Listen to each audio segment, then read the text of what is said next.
So, chargebacks, one of the worst things that can happen for your high ticket dropshipping store.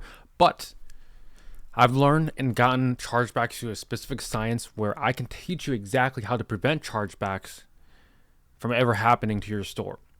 Now, there's always going to be chargebacks in business because there's going to be bad apples, people that are trying to scam, try to do fraudulent activities with your business. That's just the name of the game. And it's very important that you stockpile cash in your business so that way you are ready for a rainy day. But if you follow everything I say inside this video, you can sleep well at night knowing that chargebacks are very, very, very unlikely to happen. And I just looked at all the chargebacks that I had for my store, and I have 6 chargebacks since 2021. So if we do the math, that's like 1 point something per year. So based on my math, that's like 1 chargeback a year, maybe a little bit more than that. And every single one of them, I have not lost except one where it was actually fraud. So out of the 6 chargebacks, 2 of them I won on paper, and then the other ones it said I lost, but I still got reimbursed from either the shipping company or the supplier. So technically, I'm not I'm not a net loss on any of those chargebacks. Only one that I lost was fraudulent, and it was a Nigerian scammer that my team did not catch that ordered the product using a stolen credit card, shipped it to, I believe, New York, and then I actually sued the person. And I don't really talk about this a lot because that's really the past. But my learning lesson is make sure, especially if the order is like medium risk or high risk, check the order, especially if it's a big order. Make sure that the person on the phone does not sound fishy, and this is not me trying to be racist or anything, but you can usually tell if it's a person that's not from the States that's ordering that sounds very suspicious. You can usually tell from people that are from out of the seas, for example, from India, Nigeria. I'm not saying you can't get scammed from other countries, but those two places, Nigeria and India, have the highest scam rates in the world. So you may as well just make sure that if you hear an accent and you're very fishy in the order, trust your gut instinct. It's not me trying to be racist or anything. Just cancel the order. Like, it's not even worth the risk that you take, because they're crazy with the chargebacks and like scams. They go above and beyond. They know everything about how to steal money from innocent people, innocent business owners like me and you. But now let's talk about how you can prevent these chargebacks from even happening in the first place.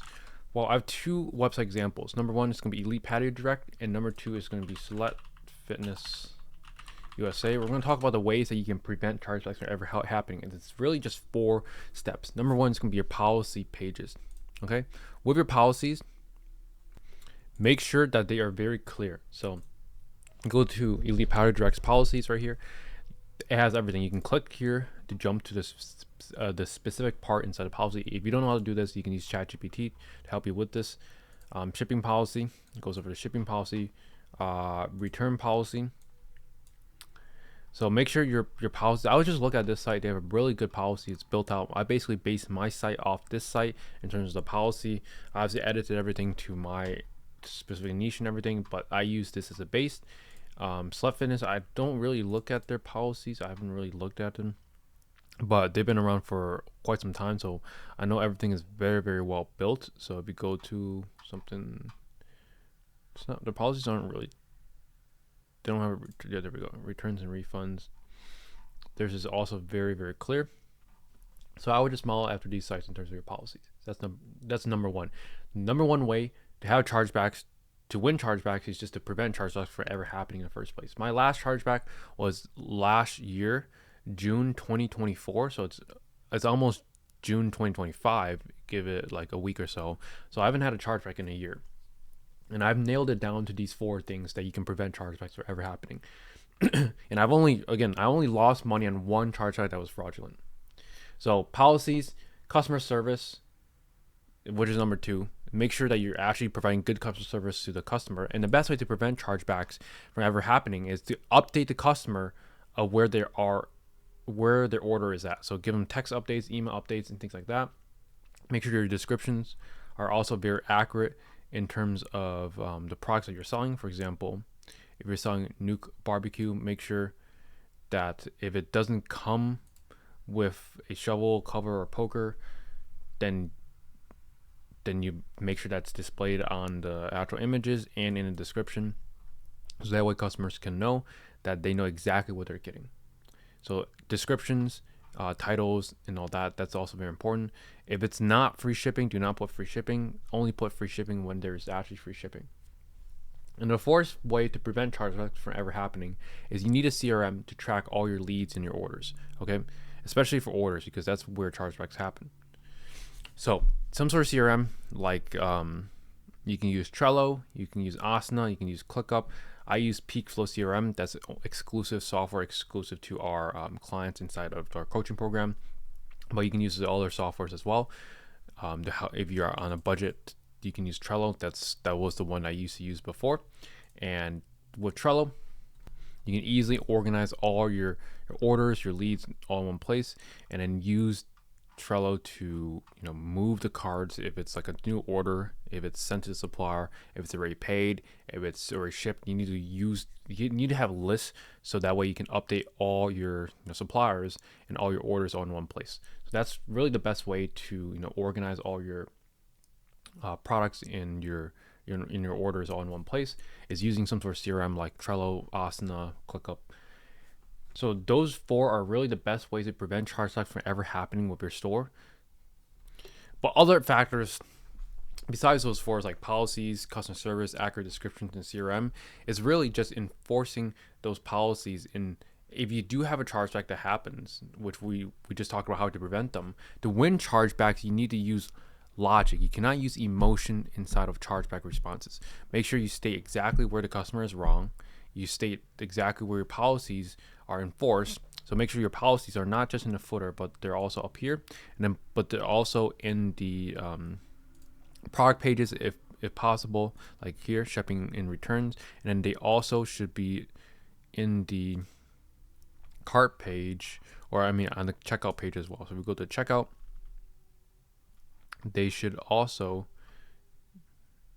be on the checkout page. So this site does not actually have it on the checkout page, but what you can do is generally, let's go to this site actually and see their checkout page. We go to just pick a random product, to cart, no thanks, checkout. You can see their policy pages right here. This is going to be by default what it looks like. They changed it to all rights reserved, you leave patio direct, but you're going to have your policies. I think it's way better to have the policies link here than have it not be here, because during a chargeback, they need to be able to open these policies. And these policies, again, are pulled from the Shopify settings, so not from your actual pages that you make inside Shopify. These are actually inside the Shopify settings. So make sure once you make your policies and they're all fully figured out and tailored to your niche, that you also copy paste those and put them in your Shopify settings, because that's where these are pulled from. So make sure during a actual chargeback that you highlight, hey, your policies are on the checkout page, they're on the cart page, they're on the footer, they're on the product page, they're on the header.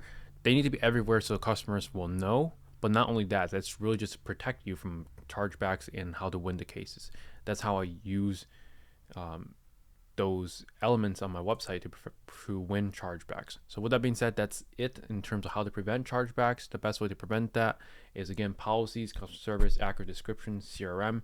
And even if a chargeback happens, then you need to make sure that you use logic and show that you have your policies intact and the customer is clearly breaking the policies and is not eligible for a full refund. That's it for this video. I'll see you guys in the next one.